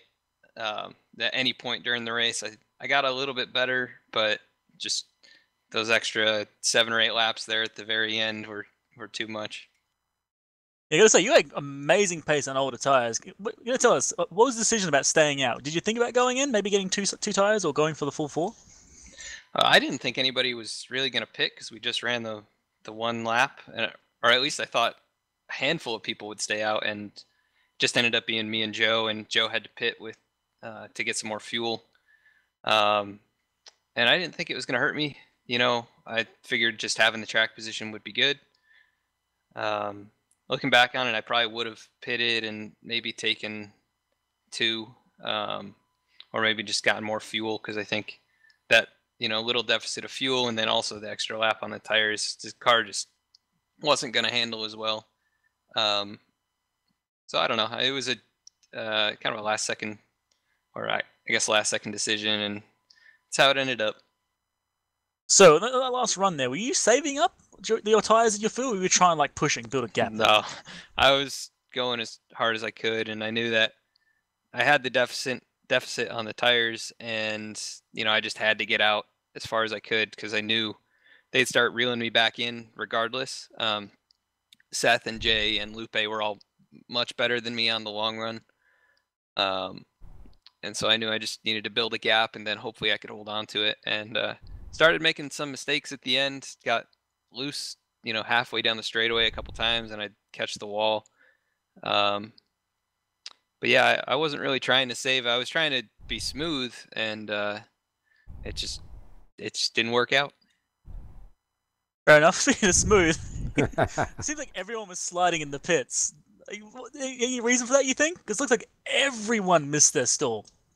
Yeah, I don't know how I missed it. It must have been just a couple inches. I felt like I stopped pretty good in my box, and then I got the indicator saying to back up, and I don't know. The tires were pretty roasted at the end of each of those stages, and you know, it's hard to even slow down from 35 miles an hour in these things with no ABS. So that's pretty much all it was. I gotta say, we weren't the only one who did it. I think most of the entire pack was doing that, like, every time. So at least you didn't lose any time during that. It's like you had really good pace. Did this pace just feel comfortable for you, or it's just you just found pace and that was it? Well, I really struggled in practice. Eventually kind of found something towards the end of practice and qualified decently. I'm usually pretty good here. I've never won a race here. I've led a lot of laps, and I've finished second a lot of times, but never won. I do like racing here. I don't like these cars here all that much. I don't know. It's a fun place, but my luck really isn't on my side here. Oh, speaking of luck, you think you're going to have luck in the next week in Kansas? Yeah, I like it out there. The 1.5 miles in these cars are pretty good combo for me. Kansas is a fun track, and I think I won the spring race there, so I'll look forward to starting the next round of the chase over there. Well, Thank you very much, brother. It'll be pretty cool to, as long as we don't get any more hurricanes and stuff, and we don't have to delay any races. We're heading into that round of 8, man. This is it. You know what I mean? Going to be those next 3 races, and only going to be 4 of you guys fighting it out at the end. So I don't know, man. It looked like you got good pace out there. A couple drivers that are pretty hot on you. So this is going to definitely be an interesting finish to the season coming up. Yeah, there's a bunch of really good guys out here. Jay's been putting on the pressure, especially in this series. You know, the last handful of weeks.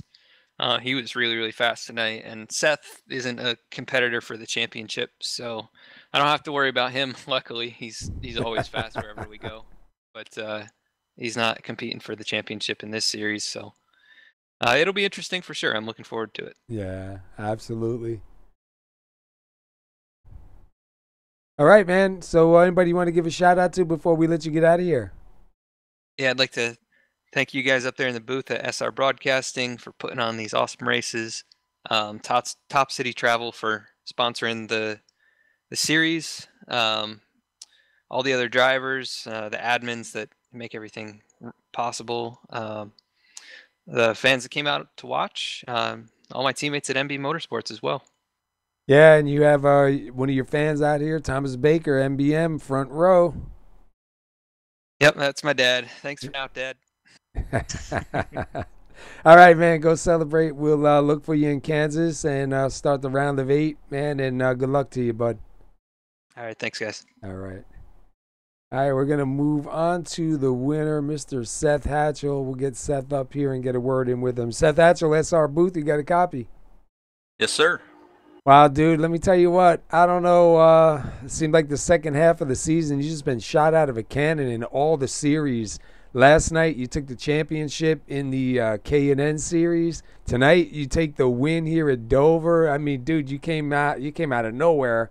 I mean, you had a fast car all night, but man, to pass all those guys, chase down Adam, and take the win, man, you're on fire, bro. How you feeling right about now? I'm feeling great right now, but I can't sit on this feeling too long because I know if I start getting complacent with running the way I am, these other guys are going to keep getting quicker, so I got to keep working at it, and that's what I've been doing this last month or so, and I think that's what's really been helping me. Yeah, I'll tell you what, in the beginning of the season, you know, you still were very competitive, but not like the driver we saw the last couple of years. It seemed like now you got that edge back, man. You're just on fire. Great run here tonight, man. You started second. You got 12 lap lead. You take home the win, which is really good. Kept the car clean. How was it feeling out there for you? I mean, usually I'm a better long run driver, anyways. But the first maybe 15 laps or so, I think I could keep up with Adam. And then those last, I think 30 laps, however much we had in a run, I think what was helping me the most was 3 and 4. I wasn't all that good in 1 and 2. I could keep up with Adam, but 3 and 4, I was just able to roll the bottom really well and make up a lot of time. The car was a little tight, but it felt a lot better than what it has here in previous years.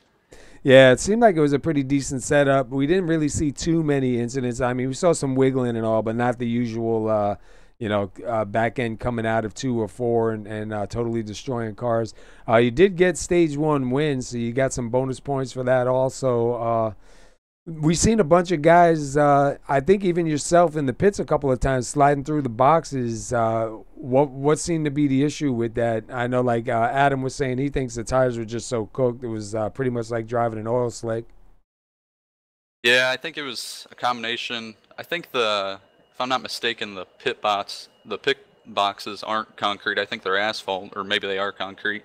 But I think that made a difference. And also, you could really use almost no brake tonight with the setup, and so I had my brake bias set pretty low, so when I did use it, it'd have a bit more effect, and that probably made a bit of a difference. But it was just a few mistakes by me. I know the second time I slid through pretty bad, and I had to back up and said I was too far left, so got to clean up that sort of stuff. Yeah, we were watching that. I said, oh man, we saw you back up, then we saw you back up again, and we're like, oh man. But tomorrow night you'll be out here in the Cup Series. I know you're running for the chase there. I know they're 2 different cars, but do you think anything from tonight will give you an advantage tomorrow? Yeah, definitely. Again, turns 3 and 4, I've been practicing a lot with the Cup car at Dover, and it's the same sort of deal. If I can get the bottom rolling in 3 and 4, I think I'll be pretty quick. Yeah, we saw you tonight, man, down in that low lane. Really get some amazing runs in and some wicked speed on the way out. We were both me and Wingnut were both saying, man, we just couldn't believe we'd watch it come in and like get right there in the back of the car and just fly out. We were like, man, how is he getting that car to stick down there? But I'll tell you what, man, great race. 12 laps led, taking home the win, man. Definitely got to feel good. Next week is going to be Kansas. These guys will be going to the round of 8. You going to be here for it? I'll definitely try. We'll have to see how my schedule, if my schedule permits that. But I definitely love to run Kansas. It's a really interesting track, and you'll have a lot of people up near the wall, and it'll be hard to pass, kind of like tonight. But you'll see some guys making some bold moves. Yeah. Well, listen, first of all, I want to congratulate you for the championship in the K&N series last night. That was great run there, man. You were just like on fire. You took it over, and then come out here tonight with the win again. And we wish you luck tomorrow night in the chase and the cup. And before we let you get out of here, anybody you want to shout out to? I got to thank you guys for doing a fantastic job on the broadcast. I love going back and watching them. I'm sure the people watching live love watching them. Got to thank you, Paul, and all the admins of this league for doing a great job. Got to thank all the sponsors. Got to thank my team, NB Motorsports. Yeah, we Thomas Baker got a post up here on YouTube. MBM front row, man, you guys took it. Yeah, we definitely been quick, but we got to keep working. Yeah. All right, man. Well, listen, congratulations on the championship last night. Congratulations on the win, and good luck tomorrow night as you go back into the championship race in the Cup Series, man. All right, thank you. All right. All right, that was Seth Hatchell, number 8, takes home the win here. He started second, had a really fast car winged up, man. He's got 12 laps led, takes the win. Dude, he was pretty good down in that low lane, throwing that car in there, man. Oh, yeah. The thing is, like, he only got 12 laps. So if he didn't have the incidents in the pits and a few other bits and pieces, he would have been up the front way earlier. Yeah. I know. And too far left. Never heard that. I've never heard someone go too far left on a pit entrance. That's actually new to me. Yeah, we've seen it a couple of times. A couple of the leagues that we've been broadcasting, especially now, we don't see it as the broadcaster, but when you're in the car, your pit guys are there, and if you're off a little bit, man, it's a nightmare trying to get you. Sometimes you're better off just pulling back out and coming back around, because we've seen guys backing up 5-6 times trying to get the car lined up, and you think you're back over enough, and then he's telling you, no, you're still over too far to the right, or too far to the left. So, you know, usually with me, if I come in and I'm that off into my pit stall, I'll just floor it and get back out and come back around, man. And I think, you know, you take a little bit less of a hit than trying to go back and forth. But he did a pretty good job getting it straightened out pretty quick. Obviously, he had a fast car, so he was able to get out of here in the front and take home the win tonight. And like we said, he did have the championship in the K&N Series last night that ended at Charlotte. So we'll see what he's got tomorrow night in the Cup Series as they go through the rest of their chase. Yeah, it'll be interesting to hear about where he goes there, because he's definitely got pace. So I'm going to be curious to watch the guy and see what he does. Yeah. And even on the Thursday night at Beaufort Broadcasting, they were even saying, you know, Seth's been here a couple years, and the last couple of years he's been pretty dominant in a lot of races. And in the beginning of the season, it seemed like he struggled a little bit, but all of a sudden, I'd say probably about the last month, probably about the last month, he just seemed to find something and turn it back on. And this is the Seth that we're kind of used to seeing. So good to see it here again tonight. I know the some of the guys in the chase are probably glad that he won it, and hope that, you know, a non-chase driver will win the next couple to keep somebody locked in, you know. Somebody from getting locked in, I mean. You want everyone to be fighting for it rather than someone locked in and you can't fight them at all. Yep. Gives you a better chance. All right, so we're going to go over the results here in a minute. We had 6 lead changes, 145 laps. There was 4 cautions, 2 of them 4 stages. One stage was stage number 1 was won by Seth Hatchell, driver of the number 8. The driver number 18, Joe Mitchell, won the second stage. And let's take a look at the results, and then we'll pack it up and get out of here while I still got a little bit of a voice left. You got him up? You want to run through him? Yeah, I got him. I got him for you, brother. Thank you. So we've got Seth Hatchell coming with a win tonight. Adam Baker in second place. Got Jay Felton coming out in third. He had a pretty good run. Lupe Gonzalez started in the back. He came out in fourth. Brad Spartle, number 5 car, in fifth. Joe Mitchell in sixth. Mike Grandy in seventh. Shaper Pilot in eighth with that rear left damage he had. Andrew Melvin in ninth. Jeff Sharp in 10th. Then you have Ron Hollowfield in 11th. Jeff Glockner in 12th. Tyler Pluff 13th with, I believe, a lot of damage. Had to take it behind the wall.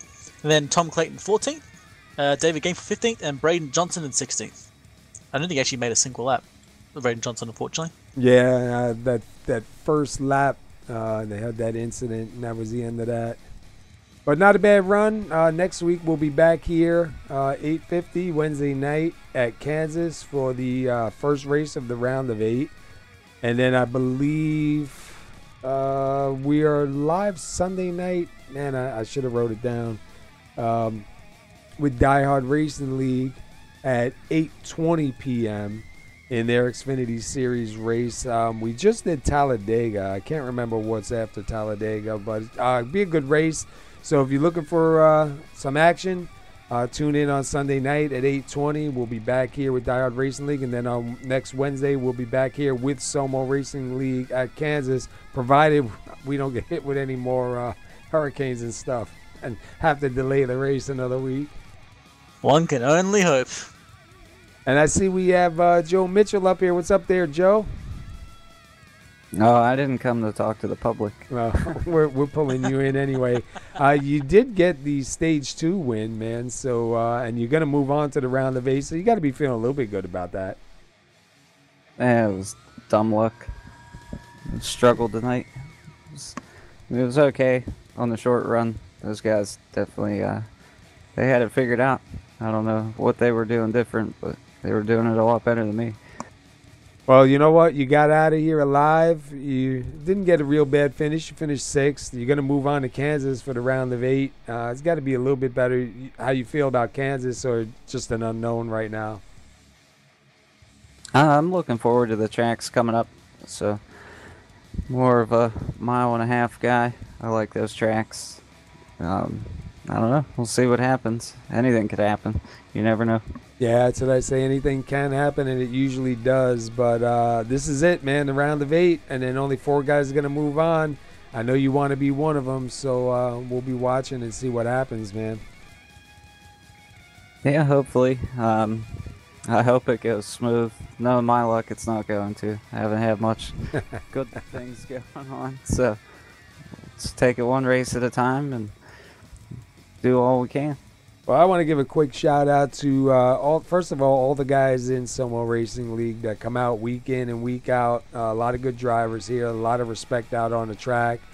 And to all the guys like yourself, Tom, Kurt Davidson, Tyler Pluff, Andrew Melvin, Adam Baker, a bunch of guys that have stepped up to help out with some of the things that go on the backside of SoMo.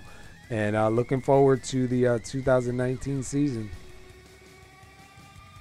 Yeah, me too. Definitely a great group of guys. I'm happy to be a part of it. Thank you for starting it all and keeping it going. And we're just doing the best we can to help out and make things go smooth. Awesome. All right, we're going to pack it up and get out of here. So tune in next week at Kansas at 8:50 right here on SR Broadcasting on Wednesday night. Wingnut, thanks for being here again, bro. It's always a pleasure here. And Joe, good talking with you. We'll catch up with you in a couple minutes after we're done here. And everybody have yourself a safe week, and we'll see you Sunday night with Die Hard Racing League and Wednesday night with SoMo. Till then, peace out, everyone. Have a good one, mates.